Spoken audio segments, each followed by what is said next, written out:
ರಾಜಮಾತಾಂಡ ರತ್ನ ಸಿಂಹಾಸನಾಧೀಶ್ವರ ಲಂಕಾಧೀಶ್ವರ ದಶಗಂಟೇಶ್ವರ ದಕ್ಷಿಣೇಶ್ವರ ಪರಮಶಿವ ಭಕ್ತ ಪ್ರಚಂಡ ರಾವಣೇಶ್ವರ ಅಷ್ಟದಿಕ್ಕುಗಳ ಪರಿಪಾಲಕ ರಾವಣೇಶ್ವರ ಸಾರ್ವಭೌಮ ಜಯ ವಿಜಯೀ ಭವ ಜಯ ವಿಜಯೀ ಭವ ಜಯ ವಿಜಯೀ ಭವ.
ಮಹೇಂದ್ರಾದಿ ದೇವತೆಗಳೆಂಥ ಚರಣ ಸೇವಯ ಜಯ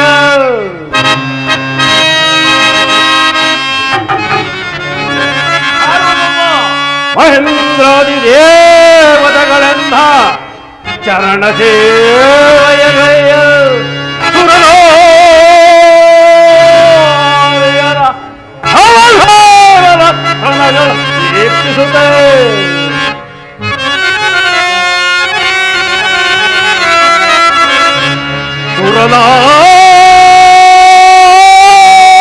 ಸುರಲಾಯರ ಅವಧಾನದ ಪ್ರಣಗಳ ದೀಪ್ತಿಸುತ್ತೆ ಅಮರ ವಿಲಾಸ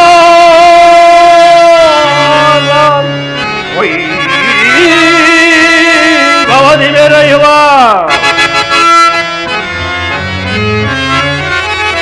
ಅಮರ ವಿಲಾಸ ಭವದಿ ಮೆರೆಯುವ ಈ ಜಗಂಡನಿಗೆ ಹಲವಾರು ದಾಟಿ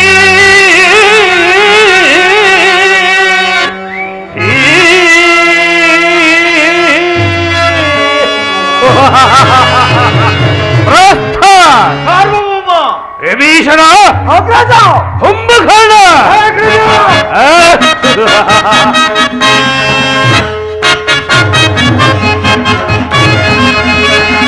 ವಿಜಯ ಧ್ವಜವ ಗೆಲ್ಲಿಸಿ ಗೆಲ್ಲಿದೆ ದಶಮುಖನ ಸಿರಿಯ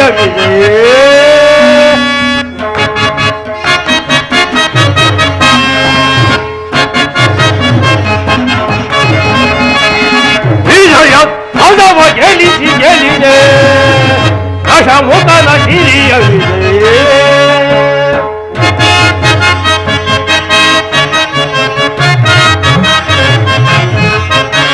ಪ್ರಜಾಪೂರ್ಣ ಪ್ರತಿ ಹರಿಪರ ಅಖಂಡ ಪರಾಕ್ರಮ ಗೋವಿಂದ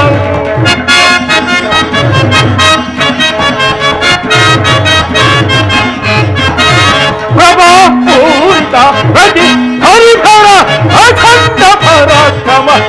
ಶೋಭಿತನು ಸದಾ ಜೀವನ ಶುಭ ವಿಭೂತಿ ವಿರಚಿರ ಸದಾ ಜೀವನ ಶುಭ ವಿಭೂತಿ ವಿರಚಿರ ಯಶ ಭಾಗ್ಯ ತವ ಯಶ ಪ್ರಾಪ್ತವಿದೆ ವಿಜಯ ಧ್ವಜವ ಗೆಲ್ಲಿಸಿ ಗೆಲ್ಲಿದೆ ದಶಮುಖನ ಸಿರಿಯವಿದೆ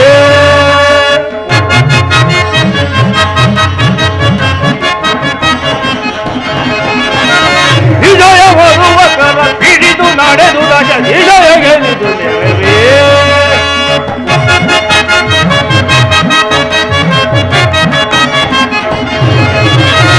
ವಿಜಯ ಹೊಡುವ ಕರ ಹಿಡಿದು ನಡೆದು ದಶ ವಿಜಯ ಗೆಲ್ಲಿದು ನೆರವೇ ಅಖಿಲ ಲೋಕ ಸರಿ ಸಮಾನ ರೈತ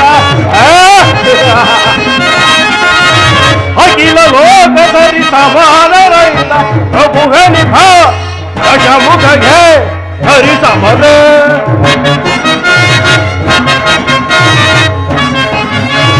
ಪ್ರಭುವೆ ನಿಭ ದಶಮುಖಗೆ ಹರಿ ಸಮದ ಪ್ರಭು ವೆನಿಪ ದಶಮುಖಗೆ ಹರಿ ಸಮರ ಪ್ರಭು ವೆನಿಪ ದಶಮುಖಗೆ ಹರಿ ಸಮರ ವಿಜಯ ಧ್ವಜವ ಗೆಲ್ಲಿಸಿ ಗೆಲ್ಲಿದೆ ದಶಮುಖನ ಸಿರಿಯವಿದೆ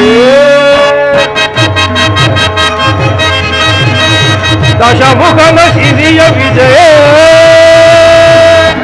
ದಶಮುಖನ ಸಿರಿಯ ವಿಜಯ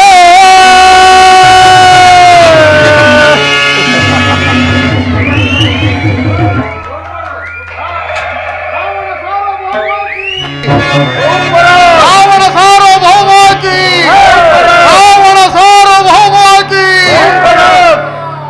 ಪ್ರಸ್ಥ ಸಾರ್ವಭೌಮ ವಿಭೀಷಣ ನಾಗರಾಜ ಕಂಬಕಾಂಡ ಮತ್ತು ಮಂತ್ರಿ ಮಹೋದರರೇ ನವಬ್ರಹ್ಮನಲ್ಲೊಬ್ಬನಾದ ಪೌಲಸ್ತ್ಯ ಬ್ರಹ್ಮನ ಮೊಮ್ಮಗನು ಕೈಕಸಾದೇವಿಯ ಗರ್ಭ ಸಂಜಾತನು ವೇಶ್ಯವಸುವಿನ ಸುಪುತ್ರನು ವಿಶ್ವದೋಷರಾಗಿದ್ದ ಅಪ್ರತಿಮ ವೀರನು ಸ್ವಸಾಮರ್ಥ್ಯ ಬರದೋ ಸಣ್ಣ ಲಂಕೆಯನ್ನು ನಿರ್ಮಾಣ ಮಾಡಿಕೊಂಡು ಅಳಕಾವತಿ ನಗರವನ್ನೇ ಅಡಗಿಸುವಂತಹ ಸಂಪತ್ತು ಸೌಭಾಗ್ಯಗಳಿಂದಲೂ ಕೂಡಿ ದಕ್ಷಿಣೇಶ್ವರ ದಕ್ಷಿಣೇಶ್ವರ ದಕ್ಷಿಣೇಶ್ವರ ಎಂದು ಕೀರ್ತಿಶಾಲಿಯಾದ ನನ್ನ ಪರಾಕ್ರಮಕ್ಕೆ ಸರಿಸಾಟಿಯಾಗಿ ನಿಲ್ಲಬಲ್ಲ ವೀರನೂ ಅವನಾವನ ಪ್ರಸ್ಥ ಸಾರ್ವಭೌಮ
ನಿಜ ಪ್ರಭು ನಿಜ, ನಿಮಗೆ ಸರಿಸಾಟಿಯಾಗಬಲ್ಲವರು ಈ 14 ಲೋಕಗಳಲ್ಲಿ ಯಾರೂ ಇಲ್ಲ. ನಿಮ್ಮ ಹೆಸರನ್ನು ಕೇಳಿದ ಮಾತ್ರದಿಂದಲೇ ಯಕ್ಷ, ಗರುಡ, ಗಂಧರ್ವ, ಕಿನ್ನರ ಕೆಂಪುರುಷಾದಿಗಳು ಥರಹರಿಸಿ ನಡುಗುವರು.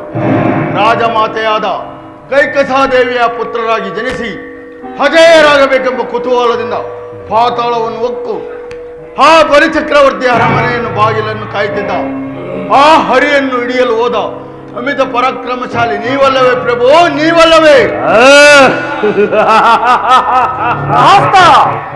ಹೊಗಳಿ ಹೊಗಳಿ ನಮ್ಮ ಅಗ್ರಜನನ್ನು ಹೊನ್ನ ಶೂಲಕ್ಕೇರಿಸಲು ಪ್ರಯತ್ನಿಸಬೇಡ. ನಿಮ್ಮಂತವರ ಹೊಗಳಿಕೆಯಿಂದಲೇ ಮತಿಗೆಟ್ಟು ಶಕ್ತಿ ಸಾಮರ್ಥ್ಯಗೊಂಡಿರುವುದನ್ನು ತಿಳಿದು ಅಶ್ವಿನಿ ದೇವತೆಗಳಿಂದ ಅಶುಭವನ್ನು ಒಂದೇ ನಿರ್ಮಲ ಬಾಂಧವರಾದ ಗಗನ ಸಖಿರ ಸ್ಪರ್ಶ ಮಾಡಿ ಕಡೆಯಲ್ಲಿ ವೇತಾವತಿಯ ಶಾಪಕ್ಕೆ ಗುರಿಯಾದವರೇ ನಮ್ಮ ಅಗ್ರಜ.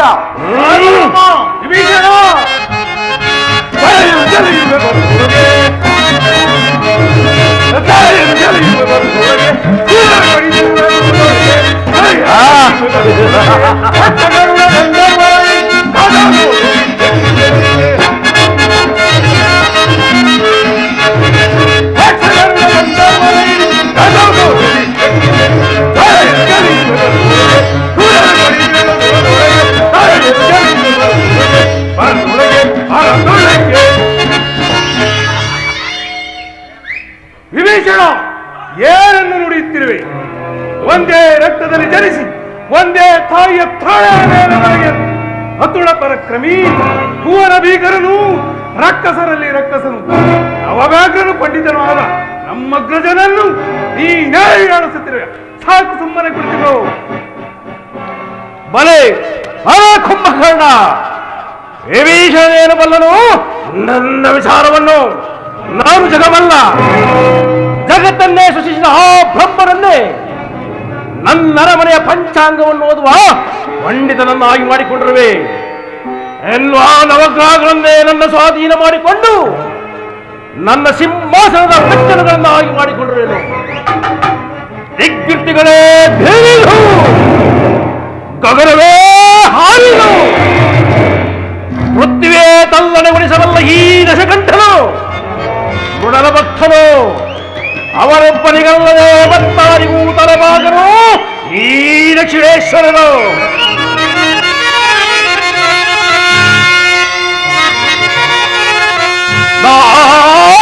ನಾಟಕರೂಪನು ದರ್ಶಿಸುವ ಸಮಯದ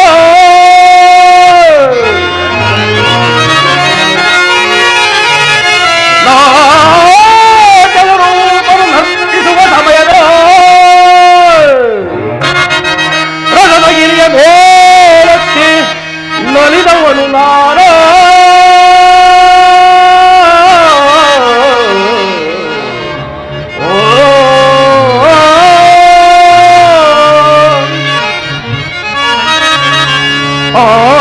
ಮುಕ್ಕನ್ನ ಶಿವನೆ ಮುಗ್ಗರಿಸಿ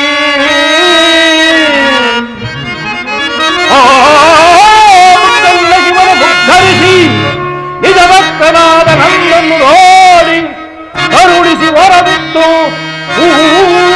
ಜಗವೇ ಅಚ್ಚರಿ ಪಡುವಂತೆ ಮಾಡಿದ ಈ ದಶಮುಗನಿಗೆ ಅದಾರು ಸಾಟಿರೇ.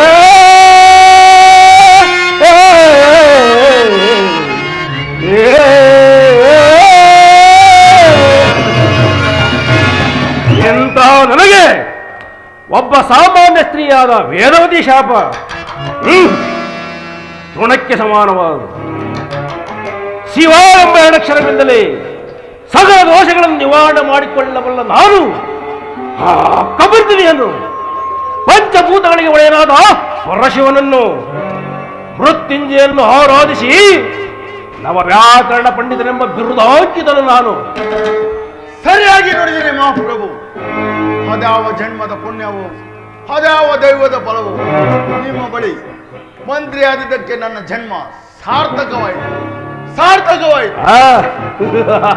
ನಿಜ ನಿಜ, ಪಟವೀರ ಸಿಂಹರೆಂದೆನಿತಿ ಶ್ರೀ ಜಗದೋ ರಾವಣ ಕುಂಭಕರ್ಣರೆಂಬ ಸಮಾಧಾನ ಸಿಡಿದದ್ದು ನಿಂತರೆ ದರೆ ಉಳಿಯುವುದೇ, ಶತ್ರುಗಳಿಗಾಗುವೆ. ಅಜಾಹರಿ ಇಂದ್ರಾದಿ ದೇವತೆಗಳೇ ಗಡಗಡಗಡ ನಡುಗುವರು. ಅಮಿತ ಪರಾಕ್ರಮಶಾಲಿಯಾದ ನಮ್ಮಗ್ರಜನ ಸಾಧನೆ ಸಾಮಾನ್ಯವಾದದ್ದೇ. ಲೋಕನಾಯಕನು ವಾಸವಾಗಿದ್ದ ಕೈಲಾಸವನ್ನು ಸಣ್ಣ ತೋಳುಗಳಿಂದ ಎತ್ತಿ 14 ಲೋಕಗಳಿಗೆ ಆಶ್ಚರ್ಯನುಂಟು ಮಾಡಿದ ಅಸುರ ವೀರನಾರಿ ಗರ್ಭ ಸಂಜಾತರು ಈ ರಾವಣ ಕುಂಭಕರ್ಣರು. ಈಗಿರುವಲ್ಲಿ ಶತ್ರುಗಳಂತಿರಲಿ ಮೃತ್ಯುದೇವತಿ ಸಹ ಮುಟ್ಟಲಾರಳು. ಕಾರಣ ಅಚಲವಾದ ಭಕ್ತಿಯಿಂದ ನಿತ್ಯ ನಿರಂಜನನ್ನೇ ಭಜಿಸುತ್ತ ಮೃತ್ಯುಂಜಯನನ್ನೇ ವಶ ಮಾಡಿಕೊಂಡು ಮೃತ್ಯುದೇವತಿ ಸೋದರಿ ಅಲ್ಲದೆ ಅವಳೆಂದಿಗೂ ವಿರೋಧಿಯಲ್ಲ. ನಾವು ಮುನಿದು ನಿಂತರೆ ಆ ಮುಕ್ಕಣ್ಣನೇ ಎಚ್ಚರಪಡಬೇಕು. ಎಚ್ಚರವಿರಲಿ ಲೋಕಲೋಕಕ್ಕೆ, ಎಚ್ಚರವಿರಲಿ ಲೋಕಲೋಕಕ್ಕೆ, ಎಚ್ಚರವಿರಲಿ ಲೋಕಲೋಕಕ್ಕೆ. ನಿಜ ನಿಜ ಕುಂಭಕರ್ಣ, ನನ್ನ ಮಾತುಗಳೆಲ್ಲವೂ ಸತ್ಯ.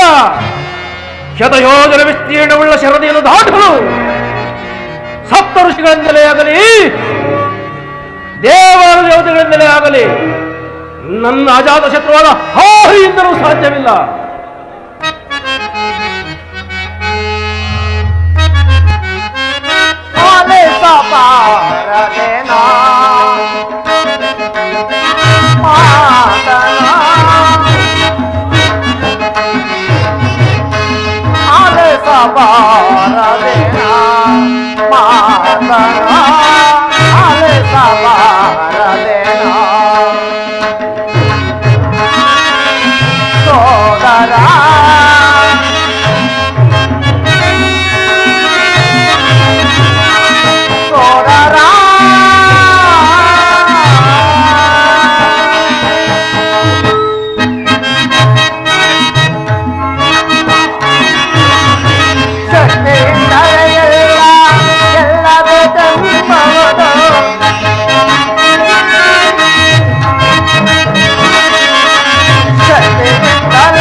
ಹಾರು ಉಮಾ.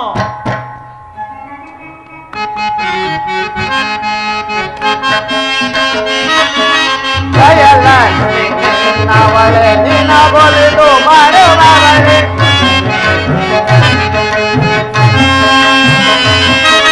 ಜಯಲಕ್ಷ್ಮಿ ನಿನ್ನವಳೆ ನಿನ್ನ ಬಲಿದು ಮಾಡುವವಳೆ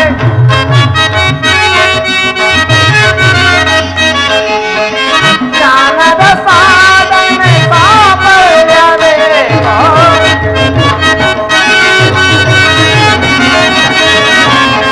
ಜ್ಞಾನದ ಸಾಧನೆ ಸಾಫಲ್ಯವೇನೋ ಆಲಿಸಬಾರದೇನೋ ಮಾತನು ಆಲಿಸಬಾರದೇನೋ ಸೋದರ ಸೋದರ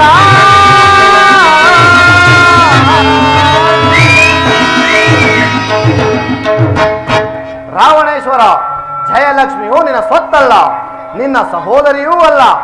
ಆದರೂ ಪಂಡಿತನೇ ಆಗಲಿ ಪಾಮರನೇ ಆಗಲಿ ಪತಿತನಾಗಿ ನಡೆದಿದ್ದರು ಮನವರಿಕೆ ಮಾಡಿಕೊಂಡು ದುಷ್ಕಾರ್ಯಗಳನ್ನು ಮರೆತು ಸತ್ಕಾರ್ಯಗಳನ್ನು ಮಾಡುತ್ತಾ ಯಾರು ಸದಾ ಆ ದೈವವನ್ನು ನೆನೆಯುತ್ತಾ ಸತ್ಕಾರ್ಯಗಳನ್ನು ಮಾಡಿ ಸತ್ಪುರುಷ ಶೀಲನಾಗುತ್ತಾರೋ ಅಂಥವರಿಗೆ ದೈವವೂ ಒಲಿಯಬಲ್ಲದು, ಜಯಲಕ್ಷ್ಮಿಯೂ ಒಲಿಯಬಲ್ಲಳು. ಏ ನಿನ್ನ ನಿಂದಾಸ್ತ್ರಗಳನ್ನು ಕೇಳಿ ಕೇಳಿ ನನ್ನ ಕ್ರೋಧಾವೇಶಗಳನ್ನು ನಾನೇನು ಮುತ್ತಿರುವೆನು. ನೀನಲ್ಲದೆ ಅಂದರಾರಾದರೂ ಈ ರೀತಿ ಮಾತನಾಡಿದ್ದರೆ ಎಷ್ಟೊತ್ತಿಗಾಗಲೇ ಅವರ ಶಿರಸ್ಸು ಶರದಿಯಲ್ಲಿ ತೆರೆದಿತ್ತು. ಸಾಕು, ಸುಮ್ಮನೆ ಕುಳಿತುಕೋ. ಮಹಾಪ್ರಭುವಿಗೆ ಜಯವಾಗಲಿ. ವರ್ತಮಾನವೇನು? ನಿಮ್ಮ ತಂಗಿಯಾದ ಶೂರ್ಪನಖಾ ದೇವಿಯು ರೋಧಿಸ್ತಾ ಬರುತ್ತಿರುವರು. ಏನು? ನನ್ನ ತಂಗಿ ಶೂರ್ಪನಖಾ ರೋಧಿಸುತ್ತಾ ಬರುತ್ತಿರುವಳೆ. ಬರಲಿ, ರಾಜ ಮರ್ಯಾದೆಯಿಂದ ಬರಮಾಡಿ. ತಂಗಿ ಶೂರ್ಪನಖಾ, ಏನಿದು? ಏನಾಯಿತು? ಯಾರಿಂದ ನಿನಗೆ ಈ ಸ್ಥಿತಿ ಉಂಟಾಯಿತು?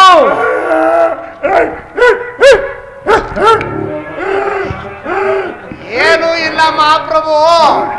ನಿಮ್ಮ ತಂಗಿಯಾದ ಶೂರ್ಪಣಖಾ ದೇವಿಯು ದಂಡಕಾರಣ್ಯಕ್ಕೆ ಹೋಗಿದ್ರಂತೆ. ಅಲ್ಲಿ ರಾಮ, ಲಕ್ಷ್ಮಣ, ಸೀತೆ 3 ಜನನು ಅಲ್ಲಿದ್ರಂತೆ. ಇವರು ಏನೇನು ಮಾಡಿದ್ರು? ಆ ಲಕ್ಷ್ಮಣ ಮೊದ್ಲೇ ಪೊಟಿಂಗ, ಇವ ಅಮ್ಮನ ಮೂಗು ಕುಯ್ದು ಕಳ್ಸವ್ರೆ ಮಹಾಪ್ರಭು. ಏನು?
ಸಕಲ ಧೀಮಂತ ನೆನೆಸಿ ಮನಸ್ಸಿನಲ್ಲೂ ನಮ್ಮ ಸ್ಮರಣೆ ಮಾಡದವರು ನಮ್ಮ ದಂಡ ಕಾರ್ಯ ನಮ್ಮ ಎಲ್ಲೆಯಾದ ದಂಡ ಕಾರ್ಯಕ್ಕೆ ಬಂದು ನಮ್ಮ ದೈತ್ಯ ಸೋದರಿಯನ್ನೇ ಅಗ್ರಜ ಪರಿವಾರ ಸಮೇತರಾಗಿ ಅವರನ್ನು ಶಾಂತಿ ಶಾಂತಿ ಕುಂಭಕರ್ಣ ಶಾಂತಿ.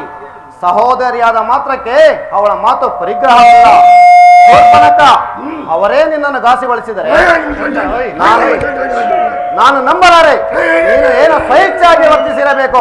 ನಿಜ ಹೇಳು, ನಿಜ ಹೇಳು. ಹೇಳುವುದೇನು ನಮ್ಮ ಎಲ್ಲೆಯಾದ ದಂಡಕಾರಣ್ಯದಲ್ಲಿ ನೆಲೆಸಿ ನಮಗೆ ಅನ್ಯಾಯವೆಸಗಿರುವ ಆ ನರಮಾನವರು ಇನ್ನೆಂತಹ ಪರಾಕ್ರಮಶಾಲಿಗಳಾಗಿರಬಹುದು.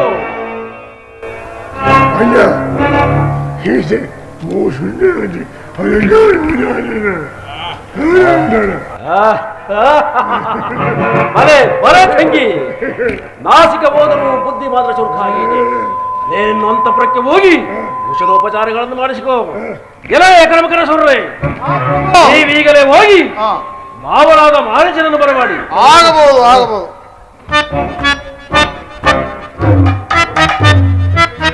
ಎಲ್ಲೂ ಕಾಣಿಸ್ಕೊಳಕ್ ಹೋಗ್ಬೇಡ.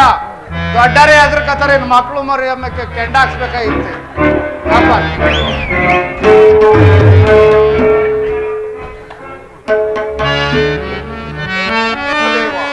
ಶಂಭೋ ಮಹಾದೇವ. ರಾವಣೇಶ್ವರ, ನನ್ನನ್ನು ಕರೆಸಿದ ಕಾರಣವೇನು? ಬಾ ಮಾವ ಬಾ. ನನ್ನ ತಂಗಿ ಶೂರ್ಪನಖ ದಂಡಕಾರಣ್ಯಕ್ಕೆ ತೆರಳಿದ್ದಳಂತೆ.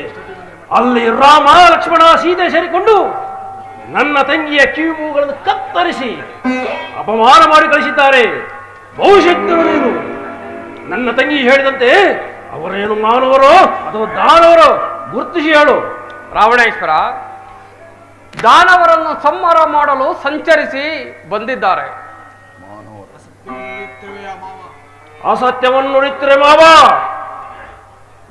ನಾನು ಹೇಳುತ್ತಿರುವುದು ಸತ್ಯ. ನಾನು ಹೇಳುತ್ತೇನೆ ಅಸತ್ಯ. ನಾನು ಮಿಥ್ಯಾವಾದಿ. ಈ ರಾವಣೇಶ್ವರನ ಸಮಕ್ಷಮದಲ್ಲಿ ಸಮಸ್ವರದಿಂದ ಉತ್ತರವನ್ನು ಎಲ್ಲದೆ ಕರೆದೆ. ವಿಭೀಷಣ, ಇವರ ಕಂಕಳಲ್ಲಿರುವ ತಾಳಗುರಿಯನ್ನು ಕೆತ್ತು ಸಮುದ್ರದಲ್ಲಿ ಬಿಸಾಡಿಬಿಡು. ರಾವಣೇಶ್ವರ, ಈ ಲಂಕಾ ರಾಜ್ಯದಲ್ಲಿ ಭವಿಷ್ಯ ನುಡಿಯುವನೆಂದರೆ ಈ ಮಾರೀಚನೊಬ್ಬನೇ. ಈ ಗುರುವಿನಿಂದನೇ ನನ್ನಿಂದ ಸಾಧ್ಯವಿಲ್ಲ. ನಿಲ್ಲು ಮಾವ, ನಿಲ್ಲು. ನೀನು ಪ್ರಜೆ, ನಾನು ಪ್ರಭು. ನೀನು ಆಶಿತನು, ನಾನು ಆಶ್ರಯದಾತನು. ಇದುವರೆಗೆ ನೀನು ನನ್ನ ಉಪ್ಪುಂಡು ಬೆಳೆದಿರುವೆ. ಈಗ ನೀನು ನನಗೊಂದು ಸಹಾಯ ಮಾಡಲೇಬೇಕು. ರಾವಣೇಶ್ವರ, ನನ್ನಿಂದ ಯಾವ ಸಹಾಯ ಬೇಕು? ಮಾವ, ಆ ಸೀತೆ ಬಹು ಸೌಂದರ್ಯವತೆ. ಆಕೆಯನ್ನು ಒತ್ತು ತರಬೇಕು. ಇದಕ್ಕೆ ನಿನ್ನ ಸಹಾಯವು ಅಗತ್ಯವಾಗಿ ಬೇಕು. ರಾವಣೇಶ್ವರ, ನನ್ನನ್ನು ಕ್ಷಮಿಸು. ಈ ಇಳಿ ವಯಸ್ಸಿನಲ್ಲಿ ಅಂತ ಪಾಪ ಕೃತ್ಯವನ್ನು ಮಾಡಿ ನಾನು ನೊಂದು ಬದುಕಲಾರೆ. ಮಾವ, ನಾನು ಹೇಳಿದಂತೆ ಕೇಳದೇ ಇದ್ದರೆ ಇಂಥ ಶಿರಸನ್ನು ಕತ್ತರಿಸಿ ಶತದಿಕ್ಕುಗಳಲ್ಲಿ ಬಿಸಾಡುವೆನು. ಛೇ, ಇವನ ಕೈಯಿಂದ ಸಾಯುವುದಕ್ಕಿಂತ ಸತ್ಪುರುಷನಾದ ಶ್ರೀರಾಮಚಂದ್ರನ ಬಾಣಕ್ಕೆ ತತ್ತರಿಸಿ ಮೋಕ್ಷವನ್ನು ಪಡೆಯುವುದೇ ಮೇಲು. ರಾವಣೇಶ್ವರ, ನಾನೀಗಲೇ ಹೇಮಸರಂಗವನ್ನು ರೂಪವನ್ನು ಧರಿಸಿ ರಾಮ ಲಕ್ಷ್ಮಣರನ್ನು ಬಹುದೂರ ಕರೆದುಕೊಂಡು ಹೋಗುವನು. ಅನಂತರ ನಿನ್ನ ಮನಬಂದಂತೆ ಮಾಡಿಕೋ. ಶಂಭೋ ಮಹಾದೇವ, ಶಂಭೋ ಮಹಾದೇವ. ಈಗ ನಮ್ಮ ಕಾರ್ಯ ಸಾಧಿಸಿದಂತೆ ಸರಿ. ಪ್ರಭು, ದಂಡಕಾರಣ್ಯ ಪ್ರಯಾಣಕ್ಕೆ ಪರಿವಾರವನ್ನೆಲ್ಲ ಎಚ್ಚರಿಸಲೇ? ಬೇಡ ಬೇಡ ಪ್ರಹಸ್ತ, ನೀನೊಬ್ಬನೇ ನನ್ನ ಸಂಗಡ ಬಾ ಸಾಕು. ಮಾರ್ಗ ಮಧ್ಯದಲ್ಲೇ ವಿಚಾರವನ್ನು ತಿಳಿಸಿ ಮಾರ್ಗ ಮಧ್ಯದಲ್ಲೇ ನಿನ್ನನ್ನು ಹಿಂದಿರುಗಿಸುವೆನು. ಆಗಬಹುದು. ನಡೆಯಿರಿ. ಸೀತಾಭರಣ, ಸೀತಾಭರಣ,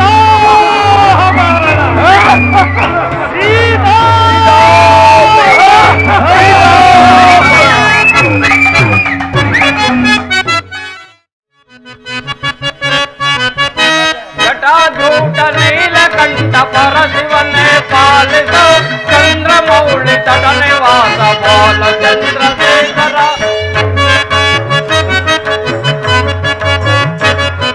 ಜಟಾಧೂಟ ನೀಲಕಂಠ ಪರಶಿವನೇ ಪಾಲಿಸೋ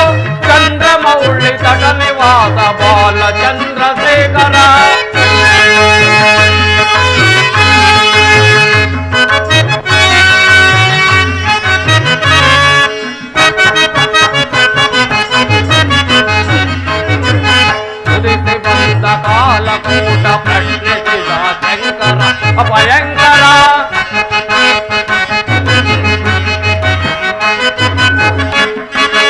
ಉದಿಸಿ ಬಂದ ಕಾಲ ಮೂಟ ಪ್ರಶ್ನಿಸಿದ ಶಂಕರ ಅಭಯಂಕರ ತ್ರಿನೇತ್ರದರ ಪಿನಾಟದರ ಹರ ಹರ ಶಿವ ಶಂಕರ ಹರ ಹರ ಶಿವ ಶಂಕರ ಹರ ಹರ ಶಿವ ಶಂಕರ ಜಟಾಜೂಟ ನೀಲಕಂಠ ಪರಶಿವನೇ ಪಾಲಿಸೋ ಚಂದ್ರಮೌಳಿ ತಟನಿವಾಸ ಬಾಲಚಂದ್ರಶೇಖರ ಬಾಲಚಂದ್ರಶೇಖರ ಬಾಲಚಂದ್ರಶೇಖರ ಶಂಭೋ ಮಾದೇವ ಶಂಭೋ ಮಾದೇವ.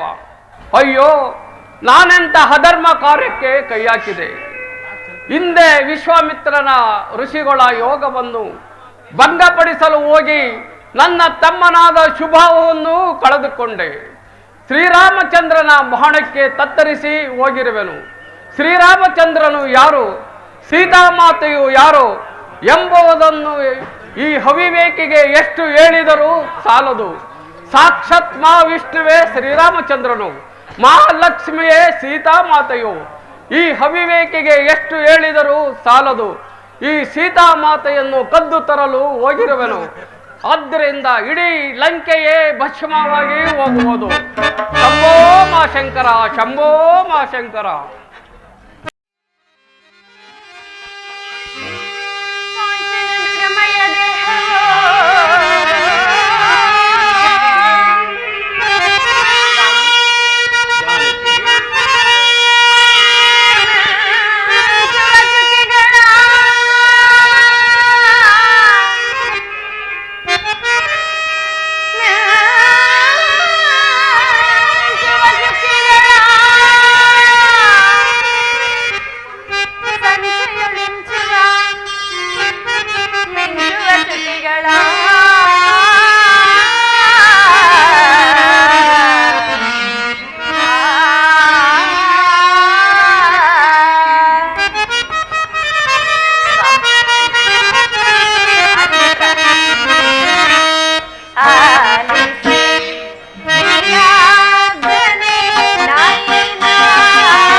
ಸ್ವಾಮಿ, ಆ ಸ್ವರ್ಣಮಯವಾದ ಮೃಗವು ಅದೆಷ್ಟು ಸುಂದರವಾಗಿರುವುದು. ಅದನ್ನು ನನಗೆ ಹಿಡಿದುಕೊಳ್ಳಬಲ್ಲಿರ? ಜಾನಕಿ,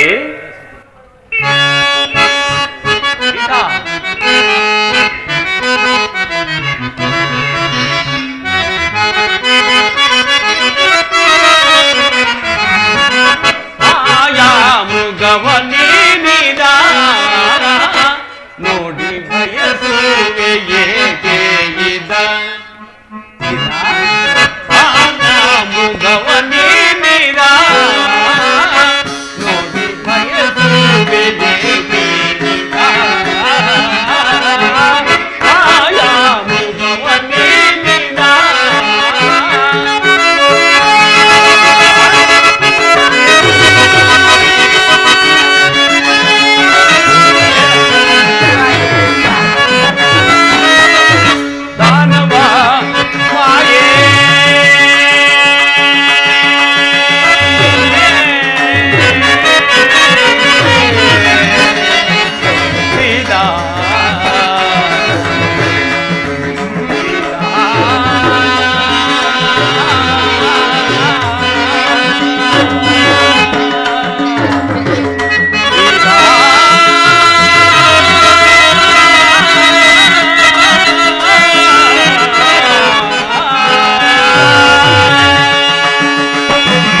ವರ್ಣಮಯವಾದ ದೇಹದಿಂದ ಕೂಡಿದ ಇಂತಹ ಸಾರಂಗವನ್ನು ಈ ಪ್ರದೇಶದಲ್ಲಿ ನಾನು ಕಂಡಿಲ್ಲ. ಇದನ್ನು ನೋಡಿದರೆ ಮಾಯಾಮೃಗವೆಂದು ಸಂದೇಹವಾಗುತ್ತಿರುವುದು. ಆದ್ದರಿಂದ ಇದನ್ನು ಬಯಸಬೇಡ, ಬಿಡು ಸೀತಾ. ಪ್ರಿಯ, ಇದನ್ನು ನೋಡಿದಾಗಲಿಂದಲೂ ನನ್ನ ಮನವೆಲ್ಲವೂ ಅದರಲ್ಲಿ ಅಡಕವಾಗಿರುವುದು ಸ್ವಾಮಿ. ದಯಮಾಡಿ ಇಲ್ಲ ಎಂದು ಹೇಳದೆ ಆ ಮೃಗವನ್ನು ತಂದುಕೊಡಿ. ಜಾನಕಿ, ನಾವು ಈ ಹಿಂದೆ ಶೂರ್ಪಣಖಿಯನ್ನು ಅಪಮಾನ ಮಾಡಿ ಕಳಿಸಿದ್ದೆವು. ನಮ್ಮನ್ನು ವಂಚಿಸಲು ದಾನವರು ಈ ರೀತಿ ಬಂದಿದ್ದರೂ ಬಂದಿರಬಹುದು. ಬೇಕಿದ್ದರೆ ಹೇಳು, ಚಂದ್ರನಲ್ಲಿರುವ ಹೇಮಸಾರಂಗವನ್ನು ಬೇಕಾದರೆ ತಂದುಕೊಡುತ್ತೇನೆ. ಅದನ್ನು ಮಾತ್ರ ಬಯಸಬೇಡ. ಸ್ವಾಮಿ, ಈ ಕಾಡಿನಲ್ಲಿ ಬಯಸಿದ ಈ ಮೃಗವನ್ನು ತಾರದೇ ಇದ್ದವರು ಆ ಚಂದ್ರನಲ್ಲಿರುವ ಹೇಮ ಸಾರಂಗವನ್ನು ತರುವಿರೆ? ಸಾಧ್ಯವಿಲ್ಲ. ನನಗೆ ಈ ಮೃಗವೇ ಬೇಕು. ದಯಮಾಡಿ ತಂದುಕೊಡಿ. ಇಲ್ಲವಾದರೆ ಖಂಡಿತವಾಗಿಯೂ ನಾನು. ಬೇಡ ಸೀತಾ, ಶಾಂತಿ ಶಾಂತಿ.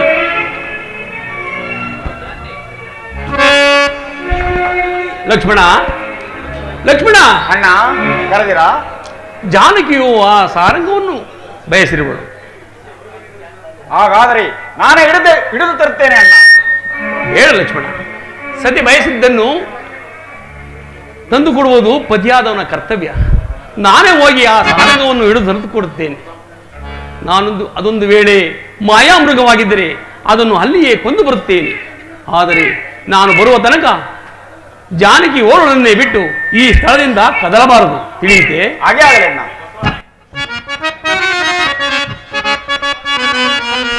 ಎಲ್ಲಿಗೆ ಹೋಗುವೆ ಕುಲ್ಲ ಮೃಗವೇ ನೀ,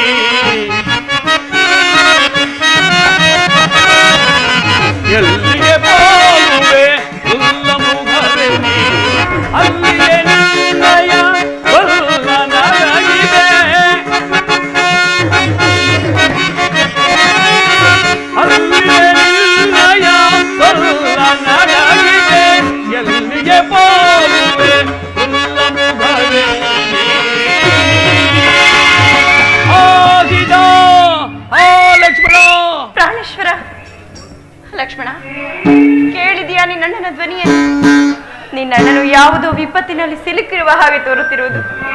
ಹೋಗು ಲಕ್ಷ್ಮಣ, ಬೇಗನೆ ಹೋಗಿ ಅದೇನೆಂಬುದನ್ನು ನೋಡಿ ಬರುವ ನಾವು. ತಾಯಿ, ಆರ್ತಧ್ವನಿ ಏನೋ ಕೇಳಿ ಬಂದಿತು, ಆದರೆ ಅದರಲ್ಲಿ ನನಗೆ ನಂಬಿಕೆ ಇಲ್ಲ ತಾಯಿ.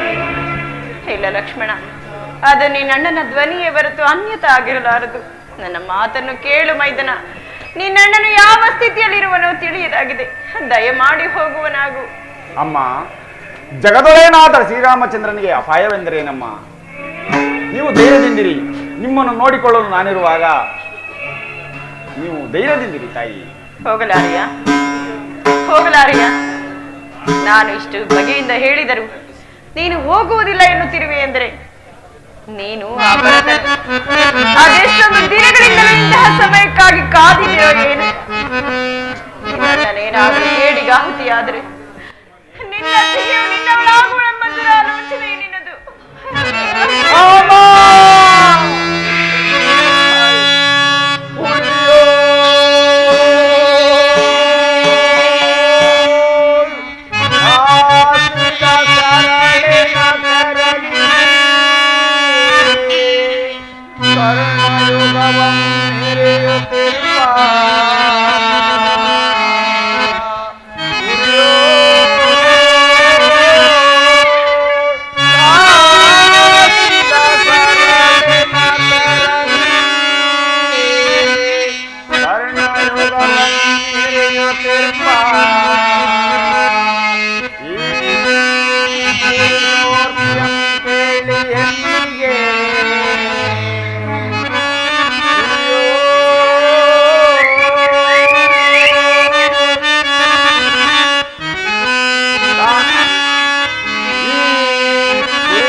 ಏನು ಹೇಳಿದ್ರಿ ತಾಯಿ, ಏನು ಹೇಳಿದ್ರಿ? ನಿಮ್ಮ ಬಾಯಿಂದ ಇಂತಹ ಮಾತುಗಳೇ. ನಿಮ್ಮನ್ನು ನನ್ನ ಹೆತ್ತ ತಾಯಿ ಸುಮಿತ್ರಾ ದೇವಿಗಿಂತಲೂ ಹೆಚ್ಚಾಗಿ ತಿಳಿದಿದ್ದೀವಿ. ಆಗಲಿ ತಾಯಿ, ಆಗಲಿ. ಅಗ್ರಜನ ಆಜ್ಞೆಯನ್ನು ಮೀರಿದ ದೋಷವು ಬಂದರೂ ಬರಲಿ, ಅಗ್ರಜನ ಕುಶಲ ವಾರ್ತೆಯನ್ನು ತಂದೊಪ್ಪಿಸುತ್ತೇನೆ. ಆದರೆ ನನ್ನದೊಂದು ಕೋರಿಕೆ ತಾಯಿ, ಏನದು? ನಾನಿಲ್ಲಿ ಸಪ್ತ ಋಷಿಗಳ ಆಜ್ಞೆಯನ್ನು ಬರೆಯುವೆನು. ನಾನಾಗಲಿ ಅಗ್ರಜನಾಗಲಿ ಬರುವ ತನಕ ನೀವು ಈ ಗೆರೆಯನ್ನು ದಾಟಿ ಬರಬಾರದು ತಾಯಿ. ಹಾಗೆ ಆಗಲಿ.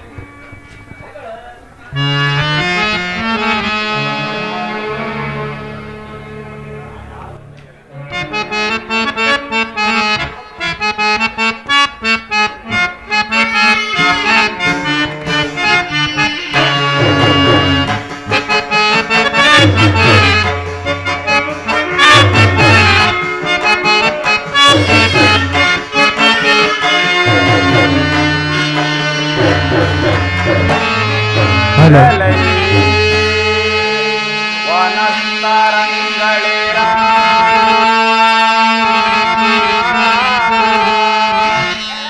ಕರುಳತೆಗಳಿರಾ ವನವೃಕ್ಷಗಳಿರಾ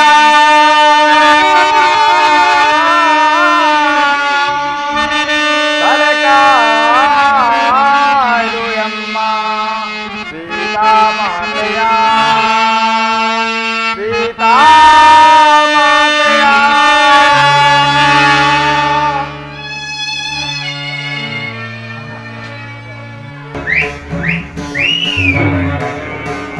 ಭವತಿ ಭಿಕ್ಷಾಂ ದೇಹಿ, ಭವತಿ ಭಿಕ್ಷಾಂ ದೇಹಿ, ಭವತಿ ಭಿಕ್ಷಾಂ ದೇಹಿ, ಭವತಿ ಭಿಕ್ಷಾಂ ದೇಹಿ. ಯಾರೋ ಪೂಜ್ಯರು ಆಗಮಿಸಿದಂತೆ. ಪೂಜ್ಯರೇ, ಇದೋ ನಿಮಗೆ ವಂದಿಸುವೆನು. ಭದ್ರೇ, ನಿನಗೆ ಮಂಗಳವಾಗಲಿ. ಪೂಜ್ಯರೇ, ನಿಮಗೆ ಭಿಕ್ಷೆಯನ್ನು ನೀಡೋಣವೆಂದರೆ ನನ್ನ ಸ್ವಾಮಿಯಾಗಲಿ. ಬಹಳ ದೂರದಿಂದ ಹಸಿವಿನಿಂದ ಬಂದಿರುವೆನು. ಏನಾದರೂ ಆಹಾರವಿದ್ದರೆ ನೀಡುತ್ತಾನೆ. ಆದರೆ ಏನ್ ಮಾಡಲಿ, ನನ್ನ ಮೈದುನನಾಗಲಿ ನನ್ನ ಸ್ವಾಮಿಯಾಗಲಿ ಸನಿಹದಲ್ಲಿಲ್ಲವಲ್ಲ. ಅವರು ಬರುವ ತನಕ ಸ್ವಲ್ಪ ಸಮಯ ಇಲ್ಲಿ ವಿಶ್ರಮಿಸಿಕೊಳ್ಳಿ, ಆನಂತರ ಎಲ್ಲರೂ ಸೇರಿ ನಿಮಗೆ ಆತಿಥ್ಯವನ್ನು ನೀಡುವೆವು. ಭದ್ರೇ, ಹಸಿವು ತಾಳಲಾರೆ, ಹಸಿವು ತಾಳಲಾರೆ, ತಾಳಲಾರೆ. ಅಯ್ಯೋ, ಏನಾದರೂ ಭಿಕ್ಷೆ ಇದ್ದರೂ ನೀಡುತ್ತಾಯಿ. ಆಗಲಿ ಪೂಜ್ಯರೇ, ನಾನು ಈಗಲೇ ತರುವೆನು. ಸ್ವಲ್ಪ ಕಾಲ ಇಲ್ಲಿಯೇ ಇರಿ. ಪೂಜ್ಯರೇ, ಇದು ಸ್ವೀಕರಿಸಿ. ಭದ್ರೇ, ಬಳಿಗೆ ಬಂದು ನೀಡಬಾರದೆ? ಸಾಧ್ಯವಿಲ್ಲ ಪೂಜ್ಯರೇ. ಮೈದನಾದ ಲಕ್ಷ್ಮಣನು ಸಪ್ತ ಋಷಿಗಳ ರೇಖೆಗಳನ್ನು ಬರೆದಿರುವನು. ಅದನ್ನು ದಾಟಿ ಮುಂದೆ ಬರಲು ಸಾಧ್ಯವಿಲ್ಲ. ನೀವೇ ಸ್ವಲ್ಪ ಮುಂದೆ ಧಾವಿಸಿ ಭಿಕ್ಷೆಯನ್ನು ಸ್ವೀಕರಿಸಿ. ಏನು, ನಮ್ಮಂತಹ ಯತಿಗಳಿಗೆ ಸಪ್ತ ಋಷಿಗಳ ಆಜ್ಞೆ?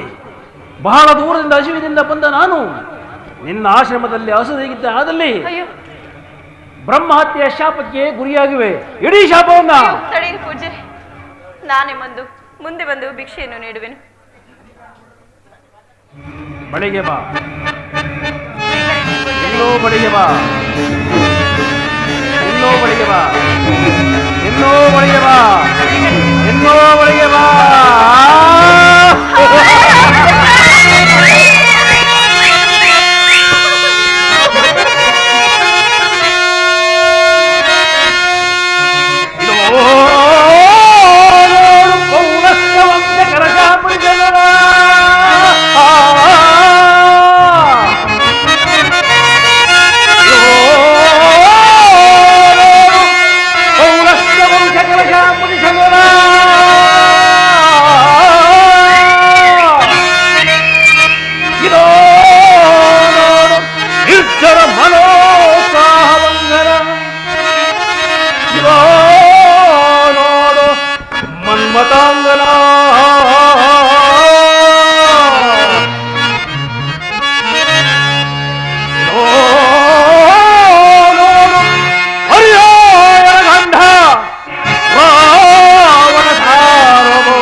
ನಗರಕ್ಕೆ ನನ್ನ ಪುಷ್ಪಕ ವಿಮಾನವು ಸಿದ್ಧವಾಗಿರುವುದು. ರಾಮಚಂದ್ರ, ಮೋಸವಾಯಿತು, ಮೋಸವಾಯಿತು ಪ್ರಭು. ನನ್ನ ಸ್ವಾಮಿಯು ಇಲ್ಲದ ಇರುವ ವೇಳೆಯಲ್ಲಿ ಈ ನೀಚರು ಬಂದು ನನ್ನನ್ನು ಅಪಹರಿಸುತ್ತಿರುವನು. ಅಮ್ಮ,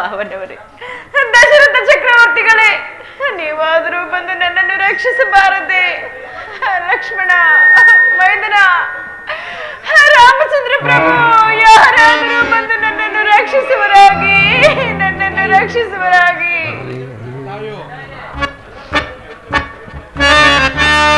ಯಾರು?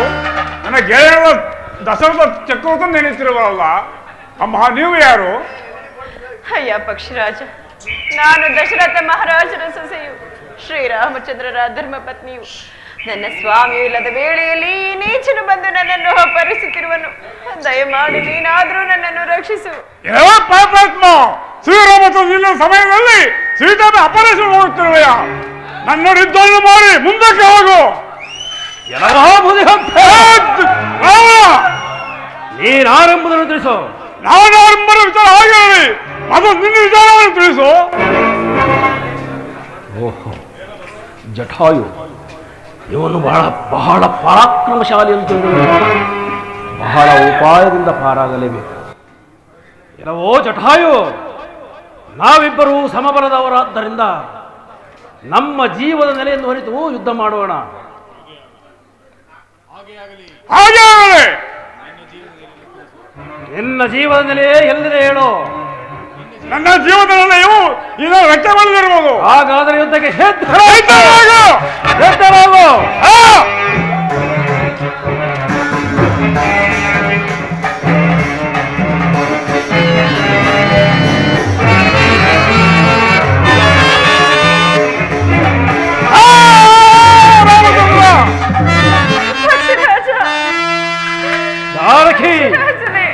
ನನ್ನನ್ನು ರಕ್ಷಿಸಲು ಬಂದು ನಿನಗೂ ಇಂತಹ ಏನಗತಿ ಉಂಟಾಯ್ತೆ. ನನ್ನ ಸ್ವಾಮಿಗೆ ನನ್ನ ವಿಚಾರವನ್ನು ತಿಳಿಸುವರಾದರೂ ಯಾರು? ನನ್ನ ಸ್ವಾಮಿಯು ಬರುವವರೆಗೂ ಜೀವಂತವಾಗಿದ್ದು ಅವರಿಗೆಲ್ಲ ವಿಚಾರವನ್ನು ತಿಳಿಸಿ ಅನಂತರ ಸದ್ಗತಿಯನ್ನು ಒಂದು ನಿನ್ನನ್ನು ರಕ್ಷಿಸಲು ಬಂದ ಈ ಜಟಾಯು ಸ್ಥಿತಿ ಏನಾಯಿತು ನೋಡು. ನಿನ್ನನ್ನು ರಕ್ಷಿಸುವರು ಯಾರೂ ಇಲ್ಲ ಈ ಅಶೋಕವನದಲ್ಲಿ. ನಡೆ, ಲಂಕಾ ನಗರಕ್ಕೆ ಹೋಗೋಣ. ನನ್ನ ಪುಷ್ಪಕುಮಾರವು ಸಿದ್ಧವಾಗಿರುವುದು.